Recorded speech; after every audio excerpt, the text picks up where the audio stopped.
Crap with Beth and Matt. Cut the Crap is the world's #1 no bullshit health and fitness podcast.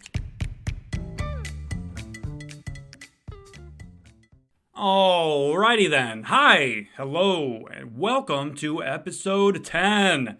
Yes, our 10th episode. Crazy, right? We have a special guest for this one to help us celebrate. Syatt of Syatt Fitness and the owner-operator of the SF Inner Circle. Jordan deadlifted 4 times his body weight, which is an insane feat by any standard. We discuss his recent honeymoon to Greece, Brazilian Jiu-Jitsu, his simple method of figuring out your calorie deficit, our love of cereal, and more. Let's jump into the conversation. How's life treating you? I know you just got back from your honeymoon in Greece. Is that right? Yeah. Honeymoon in Greece. It was great. It was super relaxing. I was drunk the whole time. It was it was good. Living life. Yeah. So back now and good. Like right back into everything. Just doing like 3 or 4 podcasts a day and jiu-jitsu, everything. It's Nice. good. How are both of you? Everything good with Yeah, you? stuff's good Yeah, for sure. very busy, but yeah, we're busy. growing. Good. It's yeah, this podcast is a lot of fun. I tell you what, we this is like the highlight of our week when we sit down and record. So Yeah, just like Beth said, cut the crap. So we're just here to. There's so much bullshit out there, right? As you know, and we're just here to make fitness and nutrition uncomplicated, because I don't know when it started getting complicated and why, but it is. So that's kind of our mission. So to bust that down. I love it. Let's do let's it. fucking fuck shit up. All right.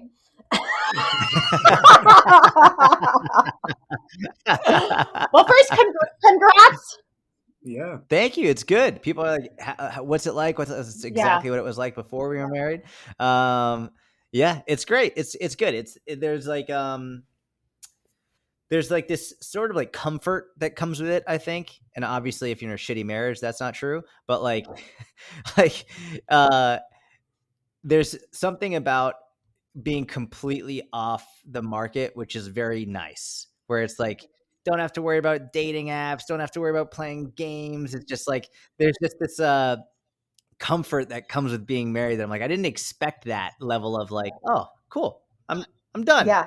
And it's like a feeling of safety and like family, you know, you got your new family. That's exactly right. Yeah. So it's good. Everything's going really well. Thank God.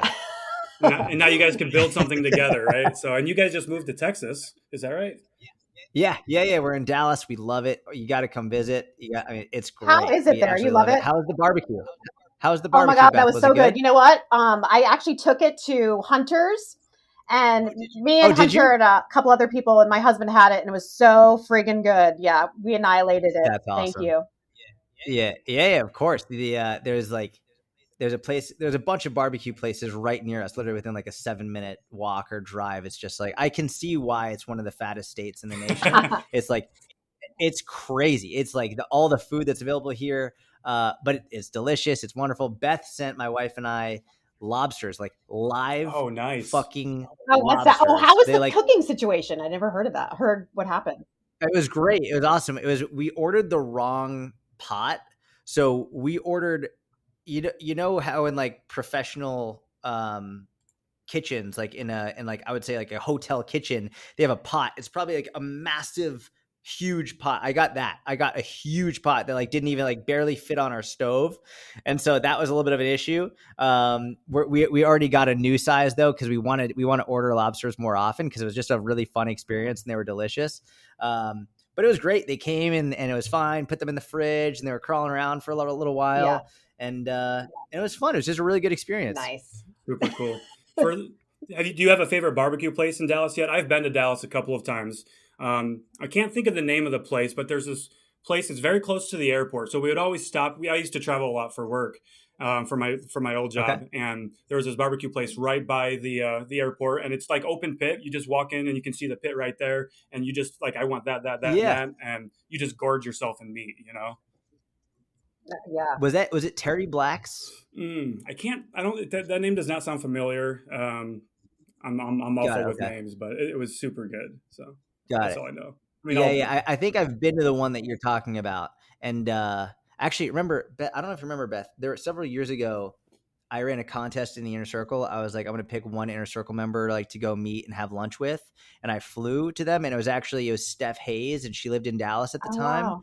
And she took me to that barbecue place that was right off of right near the airport. Okay.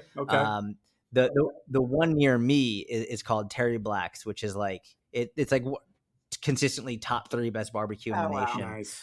It's literally like a 7-minute. Yeah, it's everything I can do to restrain myself from going every day. It's so good. What's your favorite barbecue? Like meat? Ribs. Yeah, ribs. Like ribs with the bone in. I love that. I don't understand getting anything else. Like when I go, I literally just get a rack of ribs to myself. That's fair. And I think brisket would be a second, close second, but that's it. There really is no other option. Yeah. So yeah, agreed. I don't understand when people get chicken at a barbecue place. Yeah. Like, come on. Yeah. Live like, a little. Chicken, like I get it. Like, what are you doing though? Like you could get chicken anywhere. Right. You can make chicken. You can't make a rack of ribs or brisket yourself and have it be this smoked good. for 10 hours and shit, you know? Yeah, exactly. So have you had Austin barbecue as well then? Yeah. I've had Austin barbecue as well. I've gone several times to Austin. How would you compare the two? Like, does one win over the other? You know, I'm biased. I just don't like Austin as much anymore. Okay. Interesting.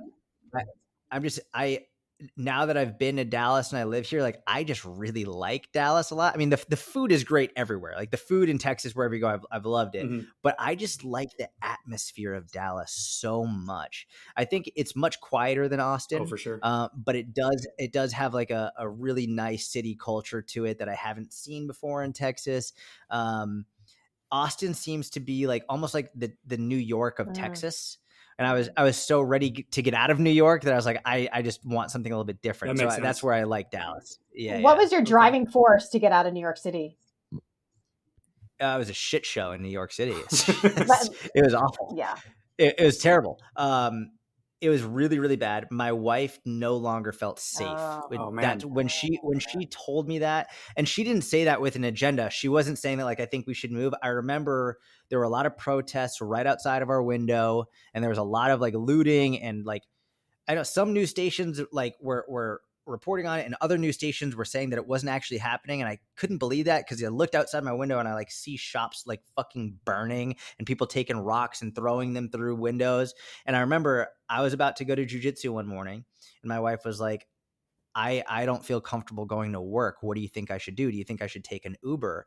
And I was like, she literally doesn't feel safe to walk to work. Wow. I was like, that's not acceptable. Mm-hmm. And so then that's when I was like, all right, maybe we should think about leaving. And like, yeah, like the apartment was small and rent was super, super high. It's worth it when New York is New York, when it's normal, because you're living in literally the greatest city in the world. In a time when it's like more dangerous than it was in the 90s and rent is more expensive than ever and super small space, and your wife is telling you she doesn't feel safe to walk to work anymore. Like, all right, it's time we got to leave. It's pretty obvious what you have to do. This all started since the pandemic and like the Black Lives Matter all, you know, that stuff. Yeah, exactly. Yeah. I mean, it was we were on 11th and 43rd is where we were living. And that was right in the line of where a lot of these protests went. And like, they just kept coming through. And one of the women that my wife worked with, a lot of these protesters, they stormed into her apartment building. So like, they literally broke the door down into the apartment building and then started coming up the stairs and breaking in the doors of the people who lived in the apartment. Oh, wow. And it was just like, and it's like, what the fuck? Wow. Like, this is not a peaceful protest. Like, what's going on? Like, just crazy shit. And I was like, all right, we got to get out of here. Wow. That's intense. That's intense. Did the right thing for you. And I will say I've been back since, and the city seems to be back and up and running, and it looks really nice now. And I have a lot of friends and colleagues there, and they love it. It seems to be doing much better at this point. I still think there's a lot of issues in the city that are going on.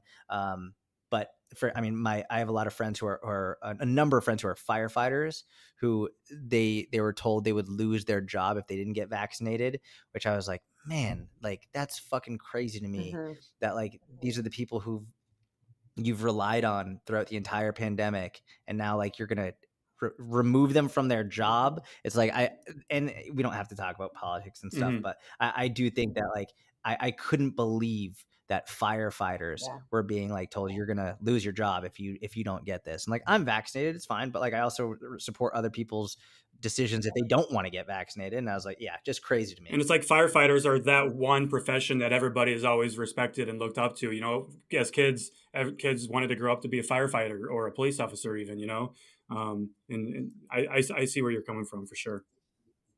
But I mean, it's like people who spent like they were essential workers. They were labeled essential workers, and they had to go into work to save people's lives. And now that things are a little bit more calm, it's like, all right, well, now we're going to remove you from your job. We're going to take away your salary, take away your benefits, all that. It's like, that's crazy. Yeah. That historically, that is not a good sign when government is doing that. And like that, yeah. So I was not happy to hear about that. Yeah, it's pretty scary stuff actually right now. Yeah. Yeah. It's pretty fucking insane. We can go down that rabbit hole, but probably that's a rabbit hole for another day. You know? But you know, even our like the grocery stores here the shelves are like wiped out like a lot of the time. Really? Yeah, like there's like stuff that you can't get, and you know, it's weird times right now. They're saying that that's crazy. Like the shipment for like just Christmas, we might not be able to get stuff for Christmas to buy in the stores here. Wow. You know, it's like, okay, what am I going to get my son for Christmas? If I can't get delivered in time, he still believes in Santa. So yes, I'm going to have to get my fucking like, you know, art kit out. Oh man, that's so yeah. The supply line, all that stuff is a mess. But people DM me, they're like, "Why don't you have a kitchen table?" Because you know you can see my apartment. And I was like, "Well, we ordered a kitchen table when we moved, but like it hasn't gotten here yet. Like it's 6 months nothing lead time. Can ship. Everything is backed up. It's crazy. It is, yeah. My husband needs tires. He can't even get tires for his truck right now. They're like for like 3 months or something. It's like insane. Yeah. But who needs a kitchen table? You've got workout equipment at home in your apartment, right? So you're good. Exactly right. What kind of a setup do you have at home then? I know you've got like kettlebells and you've got a assault bike, I think. Is that right? Or what's your setup like? Yeah. So when we were in New York and lockdown happened, I was like, I was lucky like to be sort of ahead of the curve in terms of when I started hearing about coronavirus. My wife's grandfather he called me. He was like, you should stock up on food. And I was glad he did, because I was like, he had the knowledge to like, hey, make sure you have a bunch. So went out like a month in advance and got all this stuff. And my wife was like, what are you doing? I was like, this is your grandfather's idea, but I think it's a good one. Mm-hmm. And then as gyms started to close, I was like, we're not going to have access to gym equipment. Mm-hmm. So I ordered a whole bunch of gym stuff. I got like a 16 kilogram kettlebell, a 20 kilogram kettlebell, and a 24 kilogram kettlebell. Got an assault bike, got some wrestling mats, got a whole bunch of stuff. I've had these adjustable dumbbells that go up to 50 pounds since I was 18 years old. Those are the first clutch. Piece of gym equipment I ever got. They're huge. Yeah. They're amazing.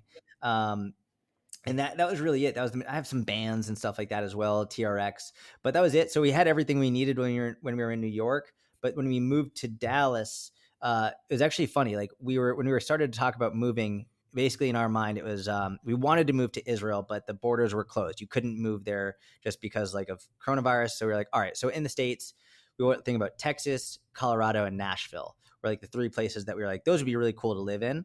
And we were having a glass of wine one night, and an ad popped up on my wife's Instagram for the building that we're living in right now. And she was like, oh, this looks cool.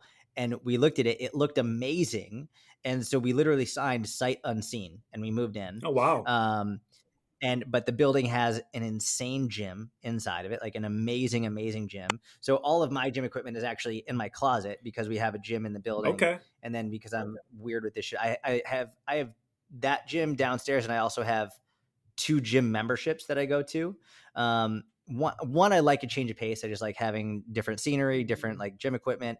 Also, and this has got a little bit weird, is one of the gyms that I go to, the people behind the desk came up to me. They're like, hey, I don't want to freak you out, but there's been a woman coming in demanding to know if you're here because she's seen it on your stories. Yeah. And I was like, that's fucking creepy. So now I will only post gym videos once I'm out of the gym. Yeah. And I'll like try and like, I never try and go at the same time, and I'll go to different gyms just because like you never know who's fucking crazy. So I was like, so yeah, my gym setups, it's great. I have tons of equipment and places to go, but yeah, I was like, that's fucking weird. That is weird. That's one thing that you're probably not prepared for when you reach the kind of like a celebrity status that you have, right? People literally stalking you almost, or just being uncomfortable, like especially like, I mean, that had anything to do with your wife back in New York, but just those type of things you don't really think of ahead of time. Yeah, and I'm by no means a celebrity at all. I'm like not even a Z-list like at all, but I can understand why celebrity, like I can understand why celebrities like they have these videos of celebrities like pushing the cameras out of the way or whatever. It's like you're waiting outside their fucking house. Like give them some privacy, It's like I can understand. It's scary. There are crazy people out there. Like it's fucking weird. Absolutely. Yeah, you got to even pay attention to what you put in your stories. Or I even make sure like my car isn't in there with my license, the number to my house, because people will be like, "Oh, I see you're over here," and they will actually tell you. It's like, "How did you see that?" Or they'll look behind like where you're filming and like, "Oh, you have pizza on your counter. Now you have you have those vitamins." It's like, holy shit! What'd you do? Screenshot it and like zoom in. Yeah, they're like detective. Fucking it's crazy. Weird. It's crazy. What a world. Yeah. I'm very careful about what a time to be alive. I've got an 11-year-old son, and I'm very careful about like putting him out there because of that. There's a lot of weirdos out there, and like that's his decision to make too. Like I wouldn't want to put him out there without him wanting me to.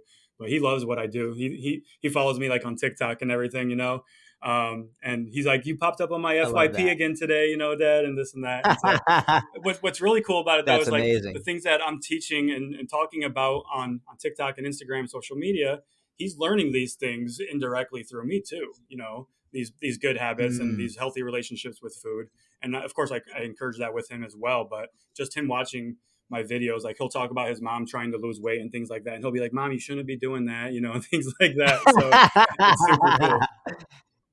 You know what else is cool about this that I hadn't really thought about, but I hadn't thought about until you brought up that your son sees you working. Yeah. Right. It's essentially what it is. Mm-hmm. And I remember when I was a kid, like I knew my parents would talk about work, but I never saw them in their work environment. I never saw them actually working. I think it's really cool that your son can watch you like actually working and putting in work and seeing how you act and seeing how you present things, like rather than, because I remember I would come home from school and I'd have homework and I'd be like, "Oh, it's so unfair that I have to do this," but like you don't have to do anything. But just I thought they didn't have to do anything because I didn't see it, right? And you're a kid, you don't know. I was like, what'd you do all day? It's like fucking work. But like, what does that mean? I don't know. And I imagine people in TV shows who go to work and they bring a briefcase and they have like a comedic discussion. And I'm like, oh, that must be what work is like. But your son is seeing you actually working and presenting information. I think it's because now he knows that you're also doing it too. And like, if he has to go make a presentation to school, you can be like, "Listen, I do it every day on TikTok. Like, this is exactly what I'm doing." Yeah. And I think it probably, he respects it a lot. And that's great. I've never thought of it that way. Thanks for the perspective. Cool. Beth, you probably get that too with your son then, right? Yeah. Johnny used to come to the gym with me and wait in the lobby while I coached. And then, now he sees me all the time working. So that's awesome. He's into like trying to figure out the jungle gym, and like he tries to do the chin-ups. And he'll grab the weights with me. So hopefully at some point, we'll see where that takes him. Yeah. How old is he now? He's 9. He's going to be 10 in January. Yeah. So he's still very young. He's still, he's like that maybe when he's like 12, 13, start lifting weights. He's into Fortnite right now. He can care less about, Everybody is. Fortnite is life right now. And you're since they're in that environment from a young age, they're going to be familiar with that, and you're teaching them these healthy habits. And we'd say it all the time, like we inherit our habits, good or bad, from our parents, who probably inherited their good and bad habits from their parents, vice versa. So if we have bad habits, it stops with us. We have that capability of stopping poor nutrition habits or exercise habits now. You know what's interesting though is like, I know there's research showing that generally like the way your parents are, the way the kid is going to be, but the kid is going to be the kid, right? Like the kid, like they're going to be who they are. And I mean, my parents had awful health habits, like really, really bad. And I went the complete opposite direction. I ended up being like, fuck it. Like, I don't want to be that. So I'm going to go my brother, he went that direction. And more recently he's done amazing and he's lost like 130 pounds, but his whole life been super overweight and adopted their health habits. And I've seen people who grew up in like really abusive households, and research will show that if you grow up abused, you're more likely to be an abuser. But then they grow up in an abusive household and then they go the opposite direction. And then people who grew up in a great household and they become an abuser, right? And it's like the kid, like I think you're right. Definitely you're more likely to be the way that your parents raise you and adopt the habits they have. But sometimes the kid is just going to be the kid and you never know what they're going to do. That's why my mom, she always jokes. She's like, I will never take credit for any of your success because if you fuck up, I'm not taking credit for that. That's great. My mom was always, she's like, I'm never going to say, yeah, he had a good parent. He had a good parent. Because if you ever make a stupid mistake, I'm not taking credit for that either. Now, Jordan, I remember years ago, this is when you started training with Louis Simmons, right? I think, didn't your mom take you to Westside Barbell, and like she had no idea what it was all about, if I remember correctly, but she's just like, why are you doing this, or why do you want to do this, right? I mean, no one can really know what Westside is like until you go. I think that if you watch like Westside versus the World on Netflix, then you might get a better idea of it and like, okay, shit, this is pretty crazy. But that documentary didn't exist. And all my mom knew was that I got an amazing opportunity to intern at a world famous gym. And I consider myself very lucky because I don't think most mothers would allow their 19-year-old kid to go to Ohio to this gym in the middle of nowhere in an industrial park to work with a lot of like convicted felons. And like I don't think a lot of mothers would be like, yeah, sure, let's do it. But I didn't tell her that when we went. I just said it's a world famous gym. So me trying to imagine what she must have thought it was a nice looking gym, like a world-class sports facility, like with really nice, well-dressed coaches with collared shirts that says coach on the back, like whatever. We go, there's no sign on the door. Like first and foremost, like it's in an industrial park. It's like, it's construction. It's a garage in the middle of nowhere. There's no sign. She's like, are we at the right place? I was like, we're at the right place. I was like, I recognize it from the YouTube videos. She was like, okay. And so I just walk up to the door and I walk in, and Louis walks up to us shirtless. He's shirtless, tattooed head to toe, a ball of muscle, shaved head, nose gushing blood. Oh my God. Nose he gushing just maxed blood. out. He's got Pitbull tattooed on his belly with barbell. And my mom is like visibly shocked. And he walks up to us, nose gushing blood. He had just been maxing out his squat. He did squat like 700 pounds or something. And all these huge dudes are yelling, blah, blah, blah, and he goes, you must be Jordan. And I was like, yep. And he's like, you must be his mom. And she was like, yeah. And then she was like, I'm going to wait outside. I didn't know it at the time, but she told me later over breakfast that she went in the car and cried. Oh, and no way. She went in the car and cried, and she told me because she kept seeing more and more lifters coming in, and it's an invite only gym. It's not like you can just go anytime. It's like invite only gym. I was the smallest guy by their weakest guy when I went there. Their chump squatted 800 pounds. That was the weak one. My mom was telling me she kept seeing like huge dudes just go into the gym, and she was like, they're going to kill him. My mom, like, she's like a sweet old Jewish lady. Like, she, in her mind, she was like, he's a small little Jewish kid. Like, he's going to be killed. Like, she was sobbing in the car until I came out later and I was fine. And she begged me not to do it. She was like, please, I don't want you to do this. I was like, Mom, I have to do this. Like, this is going to change my life. And it did. Mm-hmm. And then we went back the next day and she stayed in the car. She didn't come in. It was freezing cold. I think it was like in February or March in Ohio. There was no air conditioning, or there's no heating or air conditioning. There's nothing in the gym. It's just a fucking garage. And Yeah, it was crazy. Wow. That was when you were 19? Yeah, it was. Yeah, I think I was 19 or 20. 19 or 20, wow. Yeah. And that was kind of like what started it all. I'm guessing, yeah, that's right? What started me getting a little bit of notoriety, because I remember Louis had me write an email to his email list, and he was like, I just want you to email our list and tell everyone what you're doing and what you're learning. And I got a lot of email replies back being like, oh my God, I didn't know they had internships. Tell me about it. And they started to follow me. And then that's when me as a power lifter started to generate more interest. People were like, okay, who's this kid? Why is he training at Westside? And oh, by the way, he's actually pretty fucking strong. And that was what got my foot in the door of the powerlifting world and the strength and conditioning world, and got eyes on me being like, okay, let's pay attention. And so, yeah, that's what started the beginning of it for sure. Wow. And from there, did you go to Cressy's after that? Yeah. So I went to Cressy's. So I competed under Louis, and then the day after I competed, I left. So I was at Westside for about like 3.5, 4 months, and I left, and I went back to school. Everybody at Westside was trying to convince me to drop out of school except for Louis.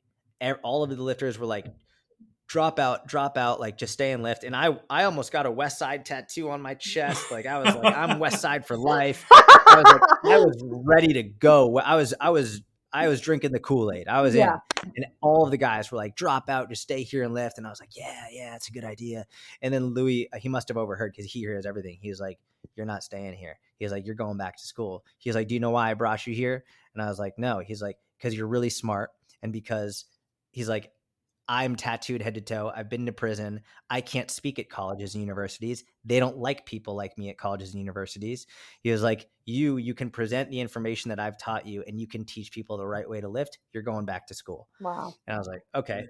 Yeah. And this is the side that no one sees of Louis. They only hear like this crazy, scary, like guy, like he's got a big heart and he's very loving. So I went back to school, and then I hated school. So I emailed Eric Cressy, and I was like, can I come intern with you? Because my University of Delaware had like a 7 or 8 week winter vacation. So he was like, yeah, come on. So when I went back for winter vacation, I started interning at Cressy's, literally just like 4 or 5 months after I interned at Westside. That was a really great back-to-back experience of like, get the Westside powerlifting, and then you go to the more like it's not more science-based. I'd say it's more a more controlled environment at Cressy's. You're working with professional baseball players with $1 million contracts. You got to be really careful when you're working with them. And I learned a lot more in-depth, because powerlifting, and you really think about it, when you're learning, it's pretty basic. You can get real in-depth with the science, and you can really learn like Prilipin's chart, and you can learn about percentages and all of that, which is fun. But when you're working with an athlete, it's a different ballgame, pun intended. Like it's completely different. And you got to be way more careful, and you have to be way more deliberate. And so that was a really fun learning experience, going from just all out lift as much as you can to, all right, how do we optimize athletic performance with professional players? And so, yeah, it was a really wonderful experience as well. Yeah. Like Beth of both worlds, pretty much, Yeah. And Eric had a Westside background. Eric actually trained at Southside Gym in Connecticut, which is like basically a powerlifting gym that did exactly what Westside did in Connecticut. Conjugate method. Called a Southside barbell. Got it. Okay. Yeah, exactly. Okay, cool. Wow. And you? Yeah, I've been to a couple. Whoops. Go ahead, Beth. I was gonna say I've been to a couple of Cressy seminars, and they were for me, they're super intense. Yeah. Like very scientific, where I kind of got lost, and I'm like, whoa, all right, I guess I need to study some more anatomy. I mean, that's exactly right. Just how they talk. It's just not, I don't use that jargon, Yeah. It was difficult because I started my website when I was at Westside, and then soon after I was at Cressy's, and I'm so influenced by Eric and what he was doing. So if you go back and read my articles in 2012, 2013, 2014, you'll see I was trying to be Eric. I was trying to write like Eric. I was trying to speak like Eric. My jargon was way more scientific, and it's not like how I'm speaking right now. And that actually that was when I really went through, I had writer's block, and I had a lot of anxiety making content, because I was trying to be someone I'm not. Eric he's so smart. It's actually frightening. On my first day there, he was like, like hazing the new intern. He was like, all right, go to the whiteboard and write down every muscle that attaches to the scapula. And I was like, oh, fuck. It was like, that was the first thing he had me do. Go and write down in front of everybody, in front of all the ball players, in front of all the coaches, go write down every muscle that attaches to the scapula. There are 17 muscles that attach to the scapula. I got 9 of them. And he's like, you got some work to do.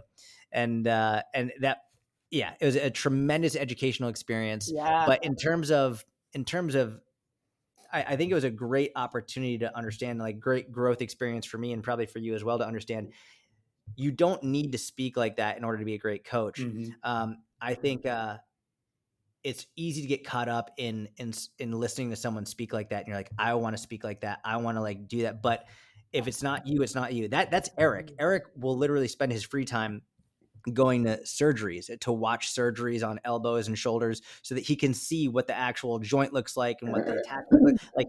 I would never do that. I don't want to go watch a fucking. I have no interest in that. Thank God we have people like him who do that, who can then educate the rest of us. But but you know, I think we all feed off of each other very well, right? Like Eric educates us, and then, but I don't think he could educate the general population like we can, because they're not going to fucking understand what he's saying. Right. They haven't, like, we have a hard time understanding what he's saying. People don't even know what a fucking calorie deficit is still. Exactly. So it's like, exactly. You know, how the fuck are they going to know the 18 whatever of the whatever? People don't know how to spell lose instead of loose. It's like, oh my God. Every time we put up a Q&A on Instagram, it's how can I lose belly fat? Yeah. Everyone, it's crazy. Wow. And that's you're right. That is our job as coaches, taking that technical, complex information and break it down into a way that other people can understand, and uncomplicate. That's exactly right. Yeah, for sure.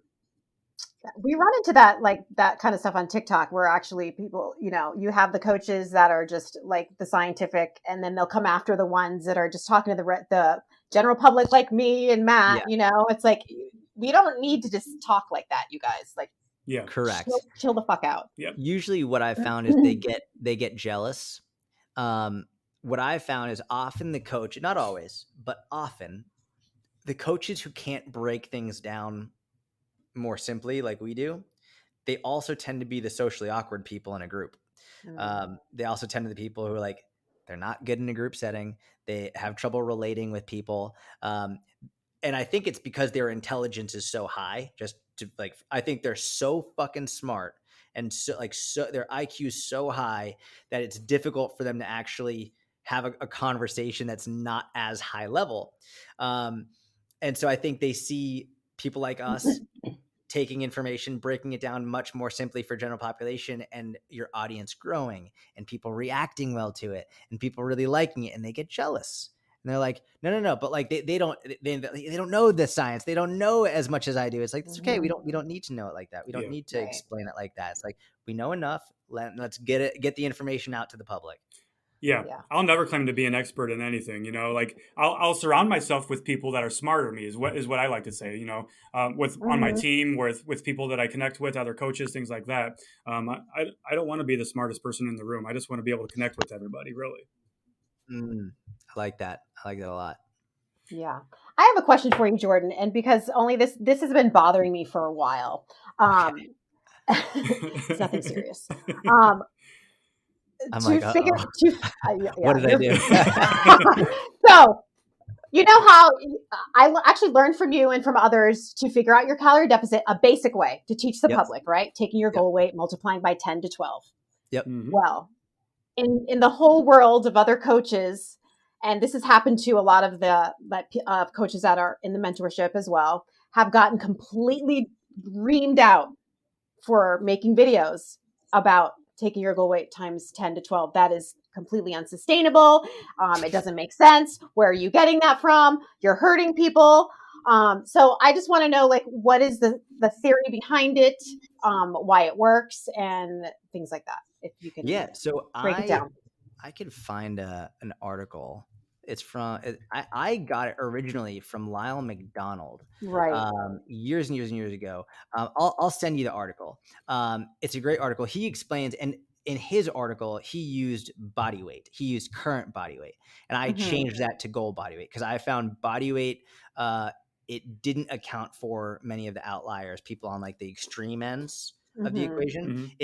Body weight was good for people in the middle for, I would say, most people, but there are people on the other ends who like it didn't make sense for. So I was like, I'm going to make it goal body weight, because realistically, even if you're in the middle, goal body weight still works, right? Even if like you're 150 pounds and you want to lose 10 pounds, cool, 140, like that still works for you. But it did not work. Just regular body weight did not work for someone who was like 400 exactly. pounds. Like it wasn't a good idea.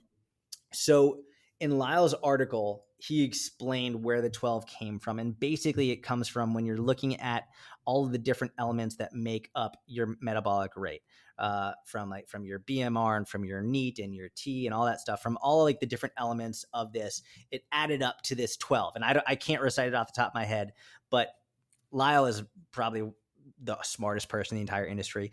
I would say Lyle McDonald, Alan Aragon, and Martin Birkin are the three reasons in people why so many of us know about calorie deficit, and so many of us know about these. Like, they're the ones who popularized it in the early 2000s, and they were the ones in the bodybuilding.com forums, and they're the ones who were citing all the research. They're all the ones that we essentially stole from, realistically, for sure, and who've been able to make the science-based industry more mainstream. So Lyle is the one who I got it from, and it works super fucking well. It works really, really well. It doesn't work well when you fuck with it. So for example, if someone doesn't need to lose weight, like, and I see this a lot. I get someone being like, well, I did that, and it says that I should be eating 900 calories. It's like, well, then your goal weight is too fucking low. Yeah. It's like, maybe you shouldn't lose weight. Right? It's like, it's not that the equation is wrong or dangerous, it's that you have a probably skewed relationship with your body. It's like, if you do this appropriately and healthily, like, there's no reason why this shouldn't work, and why it can't be safe. It mainly becomes a difficulty when someone uses it inappropriately, like, I don't know, everything in life. Right. When it gets abused. Yeah. It's so true. Not everybody needs to lose weight, right? That's the other thing too. Maybe losing weight isn't the right thing to do in that moment either. Maybe you need to do a reverse diet, or maybe you need to just focus on building some lean muscle mass, because you can't cut down to nothing, So I remember, Beth, I'll text you that article so you can read through it. It's a great article. Yeah. It's an old article, but it's a great article. But in terms of what you were just saying, Matt, I think the best example of that I've seen in my entire career was at the beginning of the pandemic. I've never seen such a clear dividing line in terms of, at the beginning of the pandemic, some people, it was the absolute worst time to try and lose body fat. For some people, it was the last thing they should be focusing on. Even among people who, from a health perspective, needed to lose fat, it was like, mentally, it was a bad time. Like, give it a couple weeks. Stress, anxiety, not knowing what's going to happen. Kids are at home, losing your job. Like, your entire life was take a minute, torn apart. Yeah. Yes. Other people, it was the best time. Like, they were like, they're not traveling anymore. Like, they don't have work or dinner meetings. They finally have control over their food. They're at home. They have time to figure out how to count calories. It's like, and I've never seen a more clear divide between not good for some people, very good for other people. And I think that was the most clear I've ever seen that painted. And this is true in all aspects of life, but it was very interesting for me to notice that, like, in that point in time, like, everything is different for different people, and like, different people need different things. Yeah. Well said. Absolutely. Well said. That when the pandemic hit, nobody knew like what they were going to do for workouts, exercises. So then we saw things like push-up challenges, and thank God resistance bands were available to most people, but those quickly sold out. But what would you say the saving grace is for people for home workouts? Would it be resistance bands, or would it be like, doing those kettlebell workouts, because most people can get kettlebells, which are super versatile? Yeah. Man. I mean, I think walking was probably the best part. Like, I love that. I think I saw a lot of people just getting out. It's so funny. Like, walking really does make you feel so much better. You go for a 20-minute walk, like, you feel great. Yeah. I like resistance bands. I think they have a time and a place, and I'll use them occasionally, but like, sometimes they're just fucking annoying. Like they smack and they smack you or whatever. It's like it's getting all crumpled up when you're trying to do band pull apart. It's like, what the fuck is? It's annoying, right? Walking is great. It's just great, and it's accessible to almost everybody. Even if you're in your apartment, you can just walk in. Like I'll do that if I'm on a phone call, I'll just walk in circles in my apartment or something, and I always feel better after it. I just think walking is the best. I really do.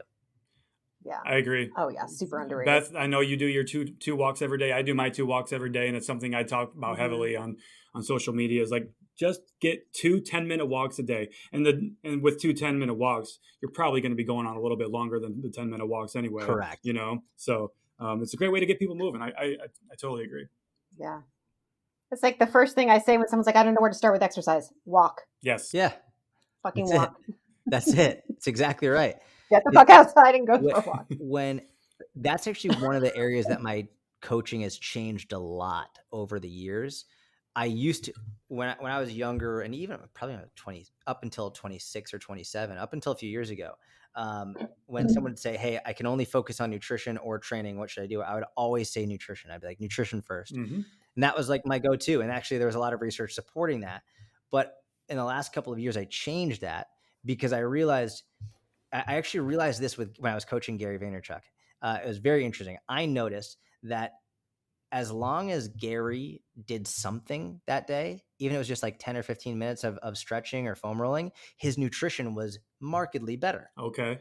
And I watched, and this is one of the cool things about training someone 7 days a week for 3 years straight. Like you get to like really see their behavior. You're with them all the time. His nutrition was infinitely better when we did something, just something.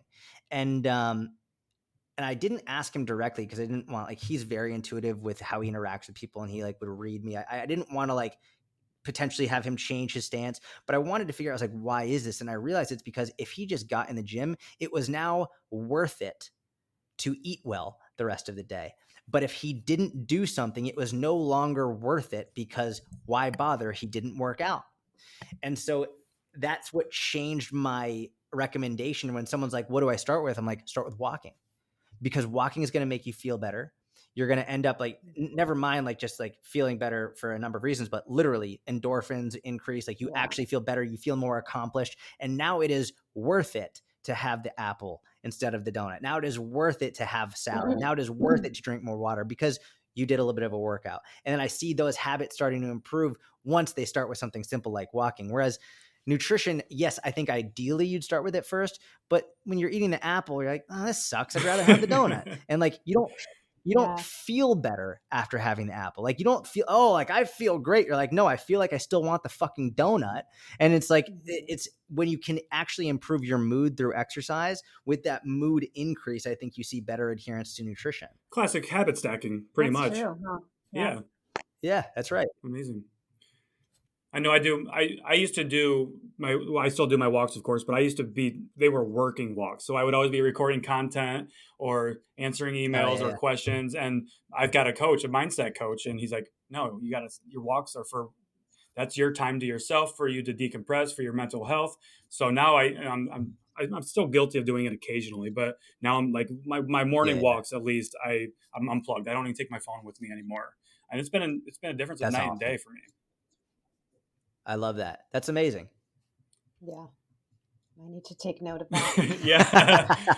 Yes. Except this is me. Enjoy those beautiful fall colors in Maine right now, you know? Come on. They're almost gone. Are they? It's going to be snowing soon. Yeah. Oh, man. And you know what, Jordan? You're in like sunny days all the time now. It's the best. I love it. I absolutely love it. Dallas might get 1 or 2 cold days in January or February or something, where you might get like some freezing rain for some weird reason, but for the most part you're good, right? Maybe. Yeah. I haven't been here a full year yet, but like, I mean, it's like 70s, bright and sunny. I'm like, this is great. And it's not humid either. Florida is just like, I hate Florida. It's super humid and gross. It's like here, it's great. Like you walk outside, it's like, oh, like it's almost like I'd say it's probably about like mid-September in New England, right now in Dallas. So, mid-September, it feels nice walking out like shorts and a t-shirt, and like it's not too hot, not too cold. It feels really good. And there's something about it when the sun and your mood. You know what I mean? Like, Vitamin D. When you're in where I live, it gets dark and it's like cold and the sun doesn't shine. And like when I lived in California, I felt like I was always happy. 100%. Because this, get outside all the time. People say like, oh, it's the vitamin D. And I know vitamin D is part of it and it's super important, but if it's gray outside and I take vitamin D, still don't feel fucking good. Yeah. Right. If I supplement with the vitamin D, I'm not all of a sudden just like, yeah, let's go. Feeling great. If it's sunny outside, like I feel fucking phenomenal. There is literally something, and I don't know what it is. There is something physiologically that when it's sunny outside, you are happier. You're feeling the sun rays on your face, and it's just instant happiness. I totally resonate with that. Yeah. Yep. Yeah. It's energizing. When you wake up and you see it's like about like going to be a sunny day, you're like, oh yeah, this is great. It's like you don't get that when you take the fucking pill at all. No. Beth likes to say vitamin N for vitamin nature, like because we're both into hiking too. I love that. So I love the vitamin N. Yeah. Mm-hmm. I like that. I like that a lot. So going back to Gary V. What was the biggest takeaway that you have from working with him, especially for 3 years? Because you traveled the world with him as his personal trainer, didn't you? I mean, that's intense. Oh, yeah. That's intense. Yeah, I got really fat and out of shape, and it was bad. Every time someone asks me this, the further and further away I get from that experience, the more my answer changes. Okay. When I still think, here's what I'll say. This is the answer that I usually give, and it's true, but I'll also give a caveat to that.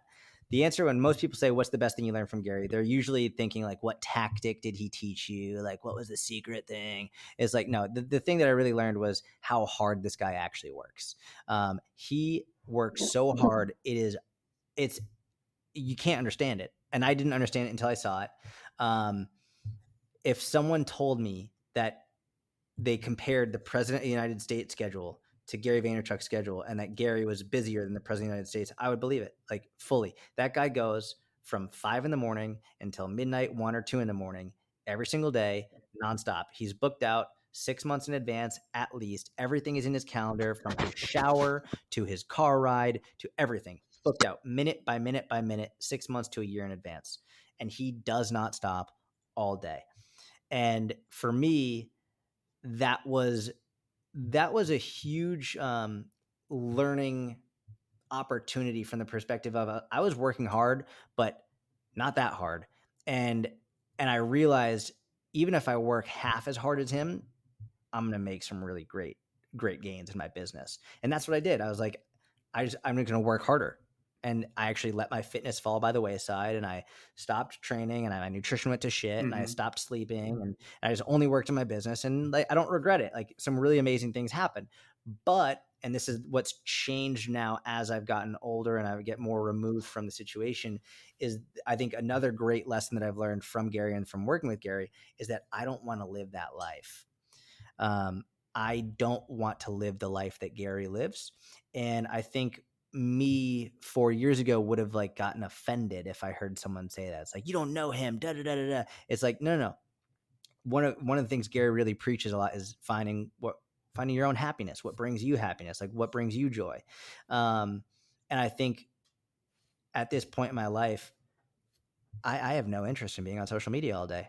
Like I do not want to do that at all. I am no longer interested in trying to grow followers for the sake of more followers, or for the sake of more notoriety, or for the sake of more fame, or for the sake of more money. Like, that does not interest me at all anymore. And I think that's one of the best things I've learned from him is like, listen to your heart and do what you want to do because you want to do it, not because maybe someone you look up to is doing something else or whatever it is. Like, you have to do what feels right for you, and that will change throughout the course of your life, and that's okay. Just keep following your heart. That's amazing. I love that message. And that's what I'm all about too, is like yes, we work out, we lift weights and things like that, but we don't live to just do that thing, right? We want to have a well balanced plate of other things: hiking, traveling, adventuring. That's what I love to do. So there's a lot of times where exercise and strength training falls on the back burner for myself. When I'm gone for 2-3 weeks at a time, hitting the trails or just exploring. And a lot of people, especially on social media, they see me doing that and they're like, and this guy's a coach. What kind of you've got a dad bod and this and this and this. I'm like, first of all, that means nothing, and people are just so far removed from what fitness and health is. It's not just Correct. the way you look. It's your mental state. It's your happiness, your physical, your physical health, everything. It's all encompassing. I love that. It's so funny you say that. I was thinking about this the other day. Could you imagine if someone went on a woman fitness influencer or whatever, went on their page and it was like, you're chubby or like you've got a mom bod or something like that? Like, I've never heard anyone say you got a mom bod. Like, they would be vilified and people would be like, how dare you? You're like misogynistic, da da da. But people throw out like dad bod all the time. And another thing that I've seen is, in the female end of the fitness industry, I've seen much more body diversity, which has been wonderful, right? You see a lot more body diversity, a lot more realistic expectations of, hey, this is like what you can do without anabolic steroids or without drugs. Like, this is real. And this is what it's like when you're 30 and 40 and 50 and 60. And I see people do it and I love it. Yeah. The male side of the fitness industry, I have not seen much body diversity at all. It needs to catch up. And I don't see it needs to catch up. Like, I think, and I think a lot of it has to do with, I think just off the top of my head, I think a lot of it has to do with male egos. I think a lot of men are very scared to show what their body looks like compared to someone who might be roided out and super lean and shredded, and they're nervous. Yeah. And men in the industry need to do more of posting what their body looks like as a normal, healthy male so that they can say, this is realistic. This is, and you open yourself up to people saying you've got a dad bod, da da da da da. But I think that's what we need to do. I think you have to do that in order to get to this is where it's more and more and more accepted. You did Beth that. already knew where I was going recently. with that when she saw my reaction. Yeah. So I didn't realize Gary Vee actually said this, but he says, take your insecurities, and it's not an insecurity for me, but put it out there, put it out in the world. Then nobody can use that against you. So I have a video on TikTok where I say everything you know about fat loss is wrong, and this and this and this. And then I take my shirt off and I said, I got a dad bod. I haven't worked out in 2 weeks, and this is okay. This is realistic, and this is healthy. And most people weren't supportive of that. Of course, some people still, like to try to take shots at me. Not that I care, but you're going to have trolls on social media, right? But yeah, the guys have a lot of catching up to do. And like you said, it's the ego for sure. Yeah.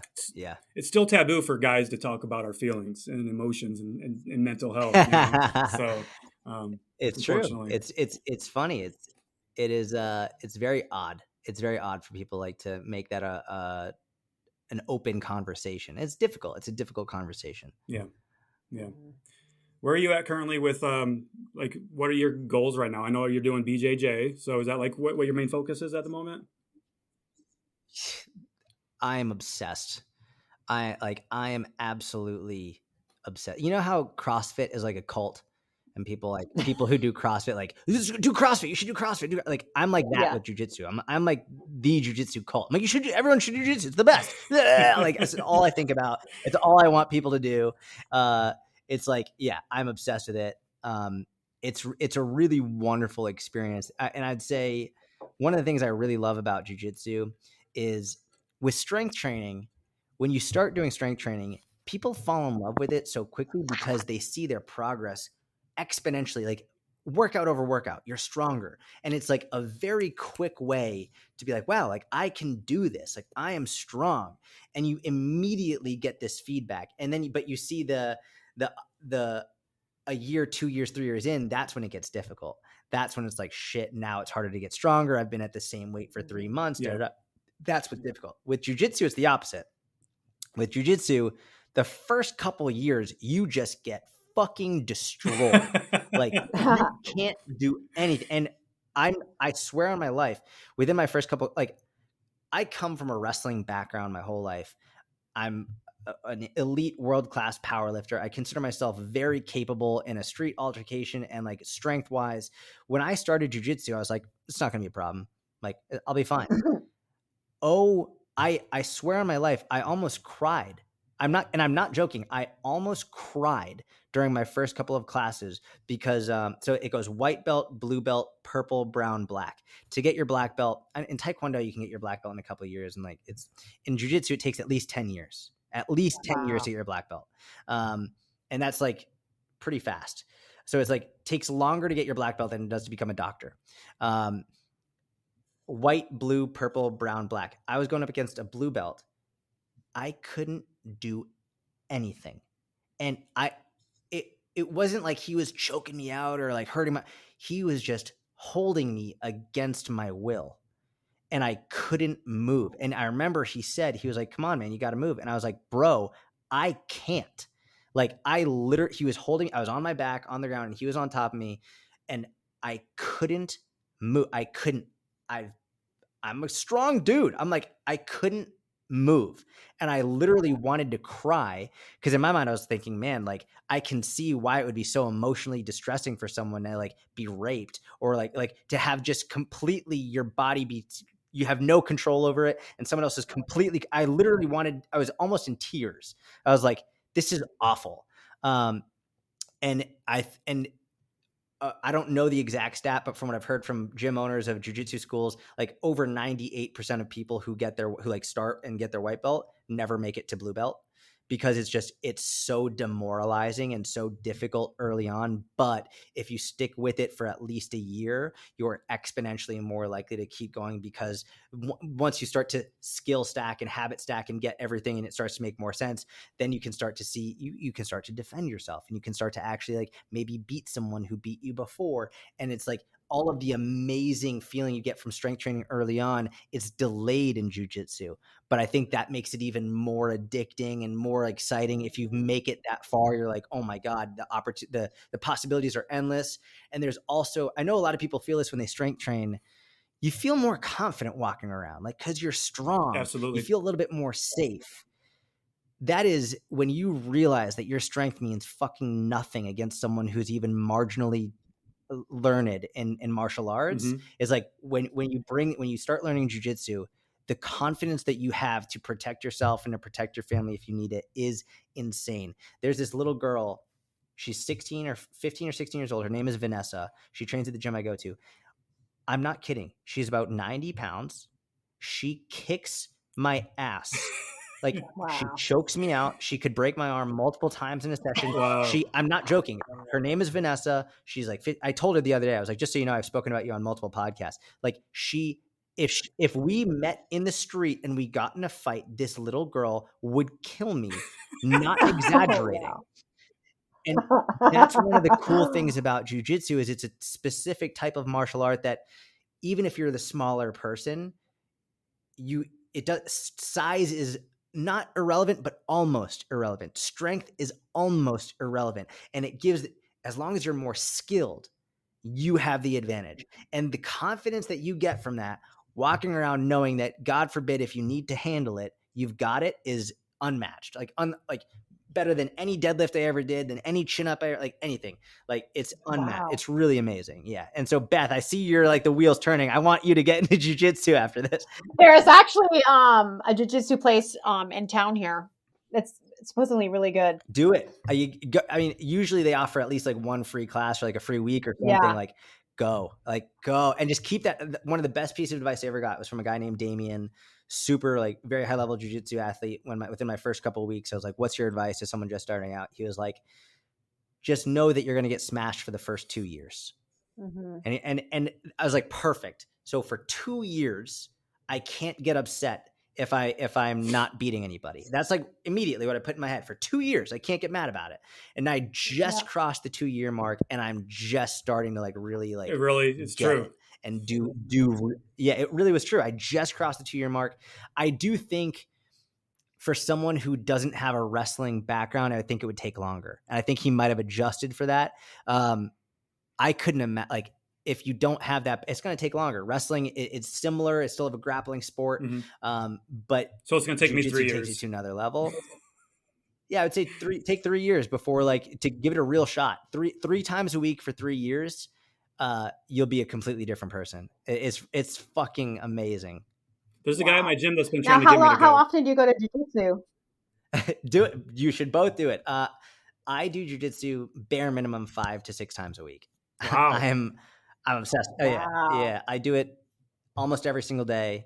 Sometimes twice a day. It's so funny, like, because I go in the gym now and I'm like, nah, like, I'll do a couple lifts.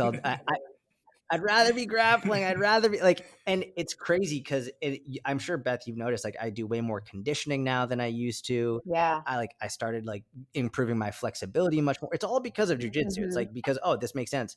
When there is nothing, I've never done something more exhausting than jiu-jitsu. Your conditioning goes through the roof. It's crazy.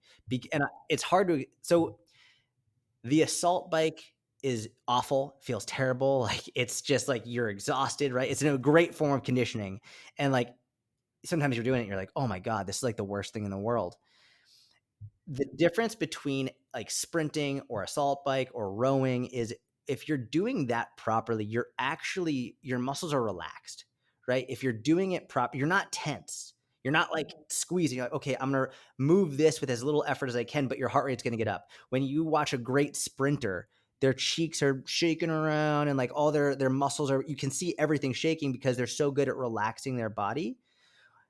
The difference in jiu-jitsu is, if you're trying to control another human, you don't really have the ability to relax as much. You have to isometrically contract at least a little bit to control the other human who's trying to get you off as hard as they can. So as you're doing this match where you're literally fighting somebody else, it's, even when in the moments when you'd like to relax, you still need to be actively contracting, which is just the amount of conditioning that it requires. It supersedes anything I've ever done before. It's really, really amazing. Yeah, my wheels are You did a good job selling it, for sure. Well, fuck, man. My friend Liz was trying to get me to go because she's been doing it, and she's like, I was so fucking sore. Oh yeah. The next day. Yes. She's like, oh my God. And I'm all about doing things that make you uncomfortable, and that seems scary, and that makes me very uncomfortable. That's scary to me. I couldn't recommend it enough. And I always say, like, one of my favorite quotes is this: I would rather be a warrior in a garden than a gardener in a war. Right? Where it's like, I'd rather be able to protect myself and not need it. Yeah. Than to need it and not be able to protect myself. And there's something about, there are different types of martial arts, right? We have Muay Thai, we have boxing, we have kickboxing, we've got wrestling, we've got jiu-jitsu. The thing with, like, Muay Thai boxing or kickboxing or boxing, whatever it is, whenever you practice, you can never go 100% because it's punching and kicking and elbowing. And if you punch someone in the fucking face, they're going to have CTE before long, or they're going to have a real issue, or you're going to break your hand, they're going to break their nose. You can't train 100% all the time when you're kicking and striking and elbowing and kneeing. You have to go lower intensity just by the nature of the sport. With jiu-jitsu, there's no kicking, there's no punching, there's no elbowing, it's all grappling. It's like you're wrestling the opponent and trying to lead to a submission where you can choke them out or potentially break their arm, break their leg, whatever. But because there's no kicking or striking or any damage being done on impact, you can literally fight 100% when you go and leave. Like, I fought 100% a couple hours. I was literally fighting someone 100% a couple of hours ago, and I'm fine. There's no issues. Most people, if they are unfortunate enough to ever get into an altercation in public, they've never actually been in a fighting situation. They've never fought, and it can be scary and it can be overwhelming, and your fight or flight goes. And that's oftentimes when your energy gets drained, you have this massive adrenaline dump, and then you're in a real issue. When you when you get used to fighting people on a regular basis, a couple times a week, it's not weird anymore. You can go into a confrontation and be comfortable. Like, I did this a couple of hours ago. You want to fucking go? I did it a couple hours ago. Let's fucking go. Like, I'm fine. And like that type of it's amazing. It really is incredible. Yeah. And a lot of people are like, well, why would you do jujitsu instead of like boxing or kickboxing or something? There's something called the puncher's chance, which is basically like there is a chance that someone who throws a really good punch will knock you out with one punch. There's a chance. How many, I don't know if you're boxing fans or mixed martial arts fans, how many times have you ever seen someone get knocked out with one punch? Right. It doesn't happen. It doesn't happen except in the movies. Yeah. It doesn't happen. What happens after the first punch is they end up getting really, really close. They end up like hugging each other, and they usually end up on the ground. Most fights end up on the ground. You might take one or two punches standing up, but unless you're 1 in a million, it's not going to knock you out. And then you're going to have to fight on the ground. So jiu-jitsu is basically, listen, you're going to have to fight on the ground anyway. So let's teach you how to fight on the ground. And if you end up on the ground with someone who doesn't know jiu-jitsu and you've been doing jiu-jitsu for 6 months, you're good. Like, you're good. Like, it's unbelievable how much confidence you will have if you just do it for 6 months to a year. If you are in an unfortunate enough situation to find yourself where someone who's threatening you and you need to defend yourself, you're good. And it's really comforting to know that. I love that. Yeah, that great self-defense skill set to have. Absolutely. Do we have a few more minutes yet, Jordan? Or yeah, you could take listen. I monopolized it being the cult jujitsu guy that I am. So as much time as you guys want.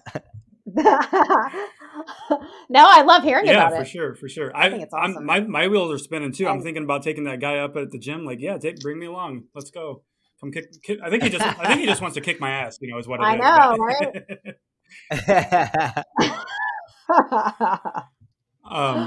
I think we wanted to play the overrated, underrated. Oh, let's do it. Let's do it. Yeah.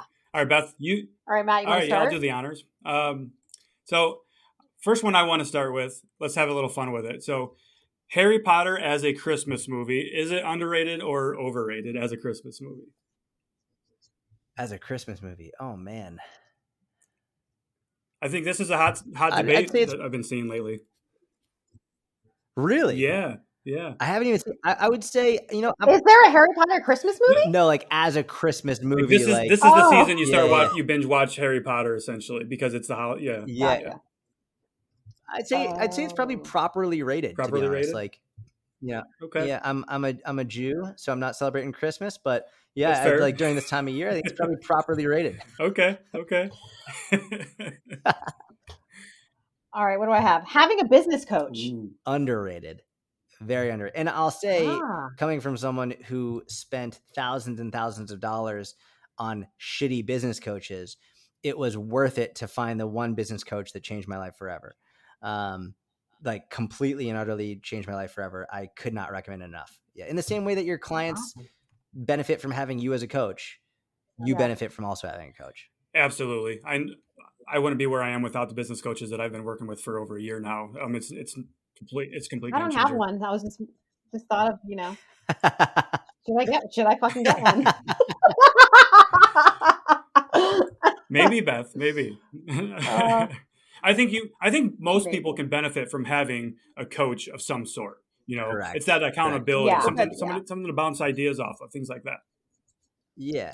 And you have like the mentorship and you have like you interact with people there and you have the challenges. So that is similar for sure. Yeah. All right, my turn. I'm going to give tracking macros. I would say it's overrated. I would just rather track calories from protein. And realistically, like I'm even getting further and further away from protein at this point. Are you? I'm more just like, just track calories. Yeah. I mean, like, listen, it's important and a lot of people undereat it, but it's almost at the point where I'm just like, I see so many people resistant to track it. Like you say calories and protein. Some people are like, oh, it's just so much. Like you just fucking track calories then. Like just get your calories in first and we'll deal with the protein after. Okay. But macros is overrated. Calories and protein is all you need. But if someone's struggling with doing their protein, which a surprising number of people do struggle with, I would just say calories are really let's just start with that. Okay. Yeah, I agree. Absolutely overrated. It's interesting how many people like struggle with they're afraid of carbs, but they can't fucking get protein in to save their life. It doesn't make any sense to me. Like, what are you eating? That's a fair point. Well, they could be doing nuts and peanut butter, eating sticks of butter. Like, I don't eat any carbs. They're like, I don't eat any carbs, but I can only get 25 grams of protein in a day. I'm like, really? What the? Exactly. What the fuck are you eating? Lard. That's it. All right. All right. Let's see. Pinterest. Oh man, it's so funny. I did a podcast earlier. Someone asked me my thoughts on Pinterest. I think Pinterest is probably underrated. I don't know the details of it. I heard that they stopped allowing content on weight loss or something. I don't know if that's true. I heard there's a whole big thing about it, but assuming that's not accurate, I think it's very underrated because if you Google search something, you have articles that come up. You have Google articles, Google videos, and Google images. And most of the top ranking Google images are from Pinterest. So you have a lot of ability for people to find you from Google on a Google search if you're looking for images. So yeah, I would say it's underrated. I literally just started a Pinterest account yesterday for my business. So I don't know about the weight loss thing, but I'll definitely let you know if that's outlawed or not with my experience. So okay, it's interesting. Yeah. Let's see here. We've got, I know you're a coffee drinker, so coffee creamer. Is it overrated or underrated? Man, that's a good one. I would say regular creamer is probably overrated. Just like you have lighter creamers that taste exactly the same for way fewer calories. So I'll probably say it's a little bit overrated. Okay. How do you drink your coffee? Do you just drink it black, or do you like to spruce it up a little bit? Yeah, it depends. I'd say usually I have it black. Occasionally I'll put if I have like an iced coffee, sometimes I'll put some milk in it because I like a little bit of like a Fairlife milk, which is like super thick and rich and creamy. So I like that, and it's also pretty high protein. It is. I love the Fairlife milk for the protein content. I'm a black coffee guy myself, and I know Beth loves the coffee creamers. That's some of your most controversial content is the coffee creamer. So. Coffee mate. It's I drink the fucking toxic coffee creamer. The chemicals. You're killing yourself. Yeah. You call yourself a nutrition coach? Oh yeah, it's ridiculous. How is the coffee? Are you still not drinking coffee? I know you were like, I haven't drank coffee in over a month and a half. Really? Now. Yeah. Whoa. Are you gonna? Yeah. I feel good. I feel great. I didn't have any like real withdrawal issues, like no headaches or anything like that. A little bit tired. But it's what's interesting is my wife still makes coffee, and as soon as she makes coffee, number one, I have to poop immediately. I don't drink it, but like as soon as I smell it, gotta poop. And I also get like an energy, like I feel my energy go up just from smelling it, which is very interesting. But yeah, like do you remember the coffee experiment that I did on YouTube where I drank over a gram of coffee or caffeine? Ever since then, I've been having some palpitations when I drink coffee, and it got to a point where I was like, fuck this, like I need to take some time away. So that's why I decided to stop, because every time I would drink coffee, I'd be like, boom, boom, boom, boom, boom. And I think I fucked something up in my body when I drank that much coffee, because I drank coffee my whole life before that. Right. And it was never an issue. But like ever since I had over a gram of caffeine that day, I was like, all right, like something's wrong. So I'm taking a little bit of time off. Taking a coffee break. Taking a little coffee break.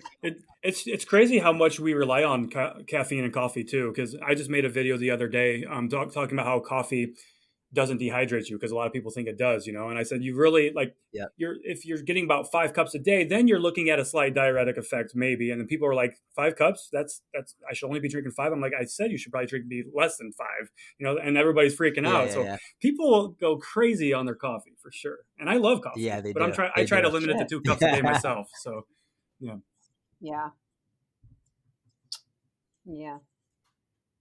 All right, am I You next? are. All right. Tracking your consistency in all aspects of, let's say, like strength and nutrition and all underrated, massively underrated. I think it's the most overlooked form of data that you can actually have, and it's pretty easy to track. Realistically, it's like, you know, if you're consistent or not, and it makes a big difference. And that's actually why in the app, like, I don't know if you've seen the consistency tracker that we have in the app, but we have the your calendar now, right? Yeah. The X and O's. So you have the X's and O's, but we also put, like, as you go along throughout the month, it will track your percentage, and it will show you, like, it's like a bar that we're trying to get you to fill up, which is like, I love, because it's like, oh, it's basically, when we were making it, the option was, all right, do you start at 100% and then every time you are inconsistent, does it go down? Or do you start it at 0% and work your way up to 100%? And I was like, I like the idea of working towards something rather than losing something. So it's great because it shows you, like, at the end, you were 87% consistent. It's like, cool, you have a fucking number right there showing you, cool, you have a B+. That's great. You did a B+ effort this month. Or you're like 40% consistent. Great. You got like an F-. That's not good. Yeah. So you lose. That wasn't a good month. Right.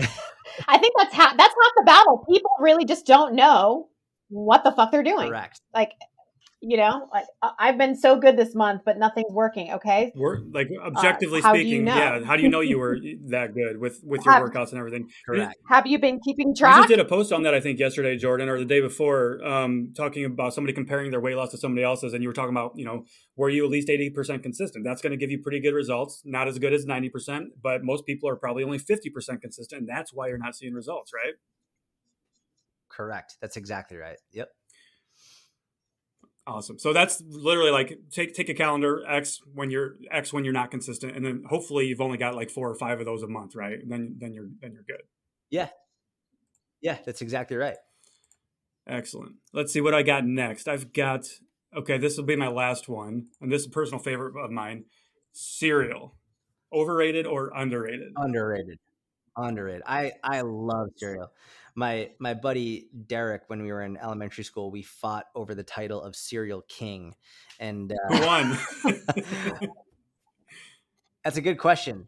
I think, I don't know. I wouldn't say I won just because he's not here to defend himself. I'm here and he's not. But yeah, I love cereal. I have cereal almost every day. Big fan.